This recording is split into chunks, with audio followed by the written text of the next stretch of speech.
October 13 అంతర్జాతీయ ప్రకృతి విపత్తుల నష్ట నివారణా దినోత్సవం. అంటే వరల్డ్ డిజాస్టర్ రిడక్షన్ డే. విపత్తులు అంటే మనకి ప్రకృతి సహజంగాను, దాని తర్వాత మ్యాన్మేడ్ మానవ యొక్క ప్రమేయంతో జరిగేవి కూడా విపత్తులు, ప్రమాదాలు. విపత్తులు అంటే ప్రమాదాలు రావడం. దీన్ని ఐక్యరాజ్య సమితి 1989 నుంచి ఈ డిజాస్టర్ రిడక్షన్ డే జరుపుతోంది. దీనికి కారణం ఏంటంటే ప్రపంచవ్యాప్తంగా ప్రతి సంవత్సరము న్యాచురల్ డిజాస్టర్స్ అనేవి, అంటే ప్రకృతి రీత్యా సంభవించేవి 70 నుంచి 80 దాకా ఉంటుంది. అంతేకాకుండా మానవ ప్రేరేపిత, అంటే మానవ సంబంధిత ప్రమాదాలు, అంటే రోడ్డు ప్రమాదాలు, రైలు, విమానాలు, నౌకలు, పడవలు, ఇవన్నీ నదిలో కూడా జరుగుతున్నాయి. రోజు చాలామంది చనిపోతుంది. అంతేకాకుండా ఆస్తి నష్టం విపరీతంగా జరుగుతుంది. ఇప్పుడు ప్రకృతి విపత్తులు అని అంటే సాధారణంగా గాలి సాధారణంగానే ఉంటుంది, కానీ అది విపరీతంగా వీచింది అనుకోండి, అది మనకి తుఫాన్ల కింద, హరికేన్ల కింద, సైక్లోన్ల కింద ఏర్పడుతుంది. అధిక వర్షాలు పడతాయి, దానితో వరదలు సంభవిస్తాయి, నదులు పొంగుతాయి, ఇవన్నీ జరుగుతూ ఉంటుంది. ఇదే కాకుండా భూకంపాలు మనం చూస్తూనే ఉన్నాం. అధిక జనాభా చనిపోవడం, ఆస్తి నష్టం, బిల్డింగులన్నీ కొలాప్స్ అయిపోతుంటాయి. ఇదే కాకుండా అగ్నిపర్వతాలు పేలుతూ ఉంటాయి, మంచు కొండలు కరిగిపోతూ ఉంటాయి, దాని తర్వాత కొండ చర్యలు విరిగి పడిపోతూ ఉంటాయి.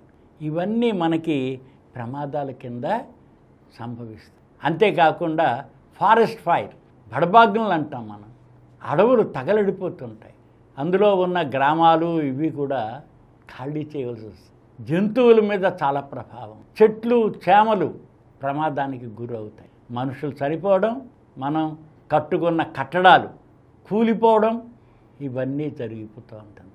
ఇవన్నీ సాధారణంగా జరిగే ప్రకృతి విపత్తులు.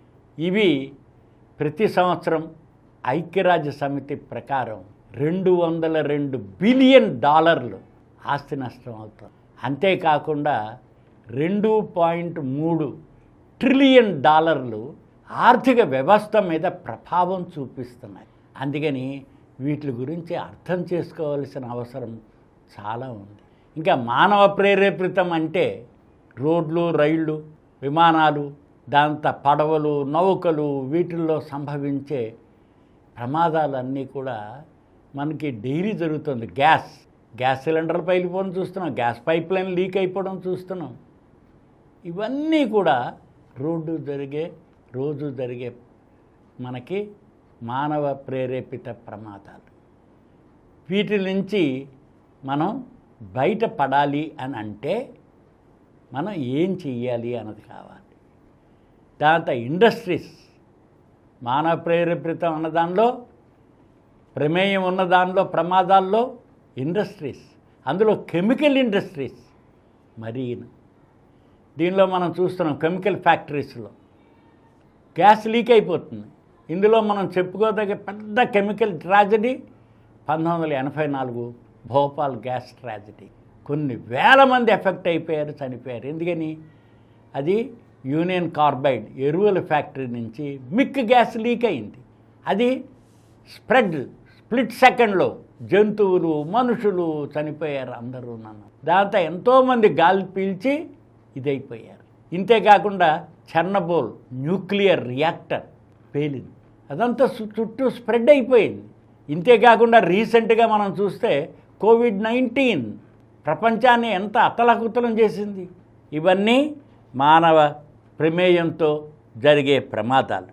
ఈ రకంగా గ్యాస్ పైప్ లైన్లు ఇలా జరగడం.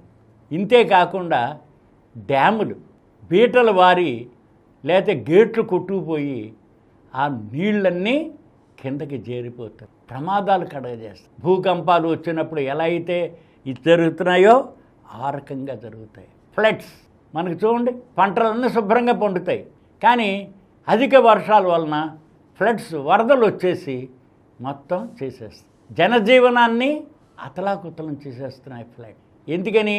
అవి నదుల్లో మామూలుగా సాధారణంగా పోతే పర్వాలా నీరు, కానీ మనం వాటిని డైవర్ట్ చేస్తున్నాం. ఆ డైవర్షన్ వలన జరుగుతుంది. ఇప్పుడు ఫ్లడ్స్ తగ్గించడానికి ఆనకట్టలు కట్టి నీళ్ళు నిలిపి డైవర్ట్ చేస్తున్నాం. చేసిన తర్వాత అవి బీడు భూముల్లోకి వాటిలో కనుక మరలించినట్లయితే పంట పొలాలని బీడు భూముల్ని పండించవచ్చు అన్నమాట. ఆల్రెడీ వర్షం పడి మన పంట పొలాల్లో నీళ్లుంటే నదుల్లో ఎక్కువ వచ్చిందని డ్యామ్ గేట్లు ఎత్తుతారు. ఎత్తేసరికి ఆ నీరు మరింత పెరిగిపోతుంది. వీటిలన్నిటినీ మనం సక్రమంగా ఆలోచించాలి. ఒక సమగ్రమైన ప్రణాళిక ద్వారా మనం వాటిని నిర్వహించుకోవడం కావాలి. అలాగే బిల్డింగులు, పాతబడిన బిల్డింగులు కూడా కూలిపోతూ ఉంటాయి. కూలిపోతూ ఉండేసరికల్లా ఈ ప్రమాదాలు బాగా జరుగుతూ ఉంటాయి. ల్యాండ్ స్లైడ్స్ రోజు చూస్తూనే ఉన్నాం, కొండ చర్యలు విరిగి పడడం, వీటి మీద మైన్స్లోను క్వారీల్లోనూ ప్రమాదాలు జరుగుతున్నాయి. డైలీ మనకి ఏదో ప్రమాదాలు జరుగుతూనే ఉన్నాయి. ఇవి కాక యుద్ధాలు, వార్స్, ఎంతమంది చనిపోతున్నారు. ఆ తుపాకులు ఇవన్నీ పేల్చుకుని మనుషులు చనిపోవడమే కాకుండా ఈ మోటార్లు ఇవి అవి పెట్టి బిల్డింగులు పడేసి అన్నీ చేస్తున్నాం. టెర్రరిజం, టెర్రరిస్ట్ అటాక్, ఇవి కూడా చాలా ప్రమాదాలే. అందుకని చూసినట్లయితే మనకి ఒక పక్క సహజంగా సంభవిస్తున్న ప్రమాదాలు, రెండో పక్క మ్యాన్మేడ్ డిజాస్టర్స్ చాలా ఎక్కువైపోతున్నాయి. ఎన్వైర్మెంటల్ పొల్యూషన్, ఇది కూడా పెద్ద డేంజర్. ఆయిల్ స్పిల్స్, మనం ఓడల్లో ఆయిల్ తీసుకొస్తున్నాం, లేకపోతే మనం చూస్తున్నాం సముద్రాల నుంచి ఆయిల్ తీస్తాం మనం, అవి స్ప్రెడ్ అయి పడిపోతుంటాయి. ఆయిల్ స్పిల్స్ వాటిలో జరుగుతుంది. ఇదిగాక ప్లాస్టిక్ పొల్యూషన్, ప్రపంచం అంతా స్ప్రెడ్ అయిపోయింది ఇప్పుడు ప్లాస్టిక్ పొల్యూషన్. ఇవి కాక మనం వేస్ట్, ఎంత వేస్ట్ జనరేట్ చేస్తున్నాం. 40% మనకి ఫుడ్ వేస్ట్ వస్తుంది. ఫామ్ టు ప్లేట్ 40% ఉంటాం. ఈ నష్టాలు అన్నిటినీ మనం దృష్టిలో పెట్టుకుని ఈ వరల్డ్ డిజాస్టర్, ఇవన్నీ డిజాస్టర్స్ కింద వస్తాయి. వాటిని ఎలాగ మనం కోంబ్యాట్ చేస్తాము అన్నది చాలా ముఖ్యం. మనకి 1977 నవంబర్ 19వ తారీఖున దివిసీమలో ఉప్పెన వచ్చింది. అప్పుడు రోజుల్లో 50 ఏళ్ల క్రితం మనకి ఇంత కమ్యూనికేషన్స్ లేవు. అందుకని ప్రమాదం జరిగిన 2-3 రోజుల దాకా చాలామందికి కూడా తెలియలేదు. ఒక రాకాసి కెరటం లోపలికి వచ్చేసి భూమి లోపలికి 10,000 మందిని సముద్ర గర్భంలో కలిపేసుకుంది, చనిపోయారు. ఎన్నో జంతువులు ఇవి మృతకళేబరాలు. దాంతో ఆస్తి నష్టమైంది. మొత్తం పంట భూములన్నీ కూడా ఒక ఇసుకలాగా మేటలు వేసేసుకుని పూడిపోయినాయి. ఇది ఒక పెద్ద లెసన్ ప్రజలకి, ప్రభుత్వానికి కూడా. దాని నుంచి తేరుకోవడానికి ప్రపంచవ్యాప్తంగా సహాయం వచ్చింది. మొట్టమొదట ఫుడ్, ఆకలితో అలమటిస్తున్న వాళ్ళందరికీ ఆహారం అందించడం, మంచినీరు అందించడం. దాని తర్వాత మనకి ఈ మృతకళేబరాలు తీయడం, ఇవన్నీ చాలా శ్రమతో కూడిన పనిగా ఉన్నాయి. అందుకని ఒక కంటింజెన్సీ ప్లాన్ అంటారు, ఒక సమగ్ర రూపం రావాలి, ముందే ప్రివెంట్ చేయాలి. అందుకని ఈ 2025 సంవత్సరం అక్టోబర్ 13వ తేదీన యునైటెడ్ నేషన్స్ మీకు డిజాస్టర్ని ఫండ్ చేయొద్దు, మీరు మన ఇది రీసైలెన్స్కి, fund for resilience not for disaster అని స్లోగన్ ఇచ్చి. అంటే ఏమిటి, మన డిజాస్టర్స్ రాకుండా వచ్చిన వాటి నుంచి నష్ట నివారణ తగ్గించుకోవడానికి చేయవలసిన కృషి చాలా ఉంది. మన భారతదేశ పటం కనుక చూసినట్లయితే 3 వైపులా సముద్రం ఉంది. అందులో తూర్పు వైపున బంగాళాఖాతం ఉంది. తరచూ మనకి తుఫాన్లు వస్తుంటాయి, సైక్లోన్లు వస్తుంటాయి, హరికేన్లు. పసిఫిక్ మహాసముద్రంలో ఈ సైక్లోన్స్ తయారై హీట్ జనరేట్ అయ్యి అది బంగాళాఖాతంలోకి వచ్చేసరికల్లా హై హీట్ అంతా మనకి తుఫాన్ల కింద మారిపోతుంది. అందుని తూర్పు తీర ప్రాంతం అంటే తమిళనాడు, ఆంధ్రప్రదేశ్, ఒరిస్సా, దాంతో బంగ్లాదేశ్ ఉన్నాయి. ఇవన్నీ తరచూ ఎఫెక్ట్ అయిపోతూనే ఉన్నాయి.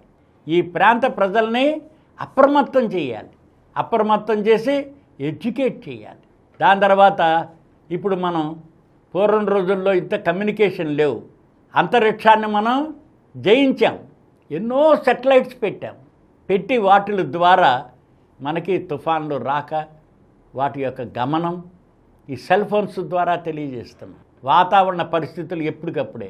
అంతేకాకుండా పిడుగులు పడుతూ ఉంటే ఆ పిడుగులు పడే అవకాశం ఉంది అని చెప్పి కూడా మనం పంపిస్తాం. అందుకని కమ్యూనికేషన్ వ్యవస్థను అంతటినీ ఉపయోగించుకోవాలి. అంతేకాకుండా మనం ఎడ్యుకేట్ చేయాలి పిల్లల్ని. దాని తర్వాత ప్రజలను అందరినీ కూడా ఏదైనా ఒక డిజాస్టర్ వస్తే ఇమీడియట్గా చూడవలసింది ఏంటంటే స్త్రీలు, పిల్లలు, గర్భిణీ స్త్రీలు, వృద్ధులు వీళ్ళందరి యొక్క పరిస్థితుల్ని గమనించాలి. ఆహారం ఎలా చేయాలి, వాళ్ళని ఎక్కడికి షెల్టర్స్లో మార్చాలి, సైక్లోన్ షెల్టర్స్ కట్టాలి. దీనికోసం రోడ్లు కావాలి. ఆహార సప్లైస్ కోసం అని చెప్పి మనం రోడ్లు డెవలప్ చేయడంతో పాటు రైల్వే లైన్లు ఇవన్నీ అప్రమత్తంగా సిద్ధం చేసి ఉంచాలి. మన భారత ప్రభుత్వం కూడా ఎన్డీఆర్ఎఫ్ బృందాలని తయారు చేసి ఉంచింది, నేషనల్ డిజాస్టర్ రెస్పాన్స్ టీమ్స్ అని చెప్పి. ఇవి ఇమ్మీడియట్గా మన మానవ ప్రేమతో జరుగుతున్న ప్రమాదాలు కానీ లేకపోతే ప్రకృతి వైపరీత్యాలతో జరుగుతున్న ప్రమాదాలు కానీ వాళ్ళు శిక్షణ పొందిన వారు దీన్ని హ్యాండిల్ చేస్తున్నారు, రెస్క్యూ చేస్తున్నారు, ప్రాణ నష్టం తగ్గిస్తున్నారు, ఆస్తి నష్టం తగ్గిస్తున్నారు. అందుకని మనం ముందు నుంచి ఈ డిజాస్టర్ రెస్పాన్స్ దీనిలో మనం రిడక్షన్ దీనిలో తప్పనిసరిగా ఫాలో అవ్వాలి. అలాగే ప్రమాదాలు జరగకుండా ప్రభుత్వం ఇండస్ట్రియల్ యాక్సిడెంట్స్ చాలా జరుగుతున్నాయి, వీటిని కఠినంగా రూల్స్ అమలు చేయాలి. ఇండస్ట్రీస్లో తప్పనిసరిగా ఈ ప్రమాదాలని మనకి నివారించడానికి అని చెప్పి సేఫ్టీ ప్రికాషన్స్ అమలయ్యేది చూడాలి. అలాగే రోడ్డు ప్రమాదాలు తగ్గించడానికి తప్పనిసరిగా మనం దాని గురించి శ్రద్ధ తీసుకోవాలి, అవాయిడ్ చేయాలన్నమాట. ఈ యాక్సిడెంట్స్ని రోడ్డు మీద జరిగే యాక్సిడెంట్స్ చాలా వరకు అవాయిడబుల్. అందుకని వీటిని నివారించడానికి ఈ నేషనల్ డిజాస్టర్ రిడక్షన్ డే అన్నది ఉపయోగపడుతుంది. ఈ రకంగా మనం ఆలోచించాలి, ఎడ్యుకేట్ చేయాలి. ఎడ్యుకేట్ చేయడానికి ఉపయోగిస్తాయి. ప్రతి వాళ్ళు కూడా మనం సుఖంగా చక్కగా ఉండాలని, వారి ప్రాణాలను బాగా రక్షింపబడాలని, ఏదైనా డిజాస్టర్స్ వస్తే దాంతో ఆస్తి నష్టం తగ్గించుకోవడానికి ప్రయత్నాలు చేయాలి. ఇవన్నీ యొక్క ఉద్దేశంతో నేషనల్ డిజాస్టర్ ఈ రిడక్షన్ కోసమని ఈ రెస్పాన్స్ అని చెప్పి దీనిలో మనం ఉపయోగిస్తున్నాం. ప్రతి సంవత్సరం అక్టోబర్ 13వ తేదీన ప్రపంచవ్యాప్తంగా మనం ఈ ప్రకృతి విపత్తుల నష్ట నివారణ దినోత్సవంగా దీన్ని తీసి మనం దీని గురించి ఆలోచిస్తున్నాం.